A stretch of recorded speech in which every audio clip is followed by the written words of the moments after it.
వృద్ధాప్యంలో ఉన్న తల్లిదండ్రులకు అమెరికాలో ఉన్న కుమారుడు అప్పుడప్పుడు కొంత డబ్బులు పంపేవాడు. ఇటీవల భర్త అనారోగ్యానికి గురవ్వడంతో ఆయన అకౌంట్లో ఉన్న పెద్ద మొత్తంలో సొమ్ము ఆమె అకౌంట్కు ట్రాన్స్ఫర్ జరిగింది. అంతే, ఆమెకు ఢిల్లీ నుంచి ఓ ఫోన్ కాల్ వచ్చింది. మీ అకౌంట్లోకి పెద్ద మొత్తంలో డబ్బులు ఎక్కడి నుంచి వచ్చాయంటూ బెదిరించారు. మనీ లాండరింగ్ కేసు నమోదు చేశామంటూ భయపెట్టారు. కేసు సుప్రీంకోర్టులో విచారణ జరుగుతోందంటూ హడలకొట్టారు.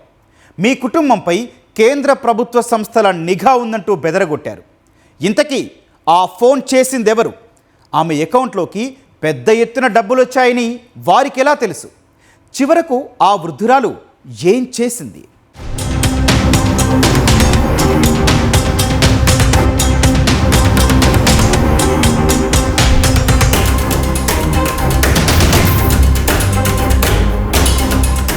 కృష్ణా జిల్లా మచిలీపట్నం పనాసుపేటలో వెంపటి గోపాలకృష్ణ, అలివేలు మంగమ్మ దంపతులు నివాసం ఉంటున్నారు.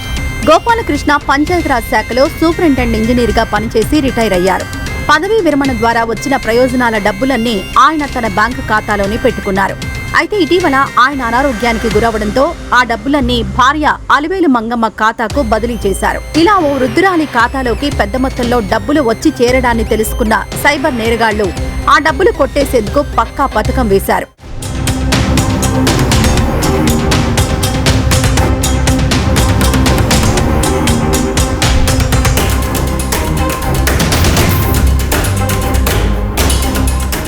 మొదటి నుంచి డబ్బు వ్యవహారం, ఆర్థిక లావాదేవీల గురించి అంతగా పట్టించుకొని అలివేలు మంగమ్మకు సైబర్ కేటుగాళ్లు ఫోన్ చేశారు.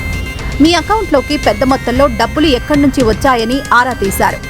ఇదంతా విదేశాల నుంచి వచ్చిన డబ్బులని, మీపై మనీ లాండరింగ్ కేసు నమోదైందని భయపెట్టారు. సుప్రీంకోర్టు జడ్జిగా తమను పరిచయం చేసుకున్న నేరగాళ్లు ఢిల్లీలోని కెనరా బ్యాంకు ఖాతా ద్వారా అక్రమ లావాదేవీలు జరిగాయని భయపెట్టారు. నాన్ బెయిలబుల్ వారెంట్ జారీ అయిందని బెదరగొట్టారు. సుప్రీంకోర్టులో విచారణ జరుగుతోందంటూ వీడియో కాల్ చేసి చూపించారు. దీంతో నిజమేనని అలివేలు మంగమ్మ భయపడింది. ఈ విషయం ఎవరికీ చెప్పొద్దని నేరగాళ్లు హెచ్చరించారు. మీ ఖాతాలో ఉన్న డబ్బులు కోర్టుకు పంపించాలని, మీ ఖాతాలన్నీ పరిశీలించి 3 రోజుల్లో తిరిగి మళ్లీ డబ్బులు పంపిస్తామని చెప్పారు. దీంతో జూన్ 15 నుంచి విడతల వారీగా 1,43,50,000 రూపాయలు వారు చెప్పిన ఖాతాలకు ఆమె బదిలీ చేసింది.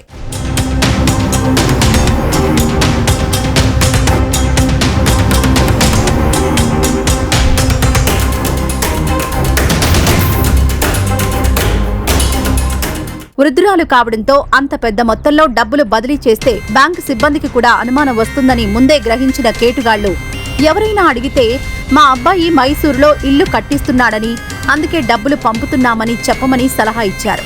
ఆ విధంగా ఆమె ఆర్టీజీఎస్ ద్వారా మొత్తం 1,43,00,000కు పైగా డబ్బులు వారు చెప్పిన అకౌంట్లలో వేసింది.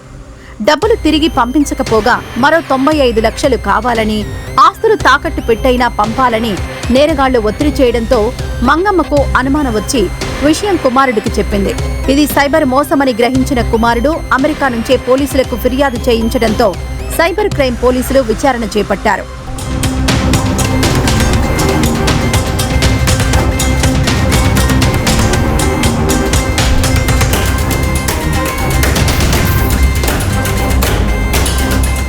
టెలికాం వాళ్ళు ఫోన్ చేసి మీ పేరు మీద ఢిల్లీ పోలీస్ స్టేషన్ లో హెరాస్మెంట్ మెసేజెస్ వెళ్తున్నాయని రిపోర్ట్ వచ్చింది, అరెస్ట్ వారెంట్ వచ్చింది, మీ మీద ఇష్యూ అయింది అని చెప్పారు. ఢిల్లీ వెళ్ళమన్నారు. మేము ఢిల్లీ వెళ్ళలేమంటే నేను పోలీస్ స్టేషన్కి వెళ్ళి చెప్తాను అన్నాను. అంటే అవసరం లేదు, మేమే డైరెక్ట్ చేస్తున్నాం అన్నారు. ఇంకా అక్కడికి వెళ్ళిన తర్వాత మీది అదొకటే కాదు, మనీ లాండరింగ్ లో కూడా మీ పేరు ఉంది అని చెప్పి జస్టిస్ ముందర పెట్టారు. జస్టిస్ సుప్రీంకోర్టు జస్టిస్ అన్నారు. అది ఫోటో ఒకటే పెట్టారు, మనిషి ఎవరో కనిపించలేదు. వెనకాల నుంచి మీరు మనీ లాండరింగ్ లో ఈ ఢిల్లీలోనే కెనరా బ్యాంక్ లో మీ అకౌంట్ ఉంది, దాని ద్వారా ట్రాన్సాక్షన్స్ అయ్యాయి అని చెప్పారు.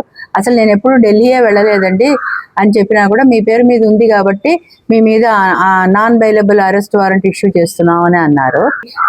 అకౌంట్లలో ఉన్న డబ్బు మాత్రం కోర్టుకి ప్లెడ్జ్ చేయండి, చేసేస్తే అది ఫారెన్సిక్ డిపార్ట్మెంట్కి వెళ్ళి మళ్ళీ 3 రోజుల్లో మీకు వెనక్కి వచ్చేస్తుంది డబ్బంతా అన్నారు.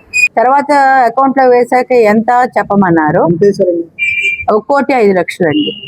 అక్కడికి వెళ్ళి మీరు ఏదైనా అనుమానాస్పదంగా ప్రవర్తిస్తే ఎవరైతే మనీ లాండరింగ్ చేస్తున్నాడో వాడి మనుషులు మీ ఇంటి చుట్టుపక్కలే ఉంటారు, వాళ్ళు వచ్చి మిమ్మల్ని అటాక్ చేస్తారు, బ్యాంక్లో కూడా అటాక్ చేస్తారు. మీరు బ్యాంక్లో ఉన్నప్పుడు ఏదైనా అనుమానాస్పదంగా అంటే మేనేజర్ని అలర్ట్ చేద్దామని ట్రై చేస్తే ఇంట్లో ఉన్న వాళ్ళ మీద అటాక్ చేస్తారు. మీ వాళ్ళకి ఎవరికన్నా ఫోన్లు చేస్తే ఆ మనీ లాండరర్స్ వాళ్ళని అటాక్ చేస్తారు. వీళ్ళు ఎలా చెప్తున్నారంటే ఎవరో మిమ్మల్ని అటాక్ చేస్తారు, మేము మిమ్మల్ని ప్రొటెక్ట్ చేస్తున్నాం. సైబర్ నేరాలపై ప్రజలు అప్రమత్తంగా ఉండాలని పోలీసులు సూచిస్తున్నారు. ముఖ్యంగా వృద్ధుల అకౌంట్లలో పెద్ద మొత్తంలో డబ్బులు ఉంచొద్దని హెచ్చరిస్తున్నారు. ఎవరైనా ఇలా ఫోన్ చేసి బెదిరింపులకు పాల్పడితే వెంటనే పోలీసులకు గాని కుటుంబ సభ్యులకు గాని చెప్పాలని సూచించారు.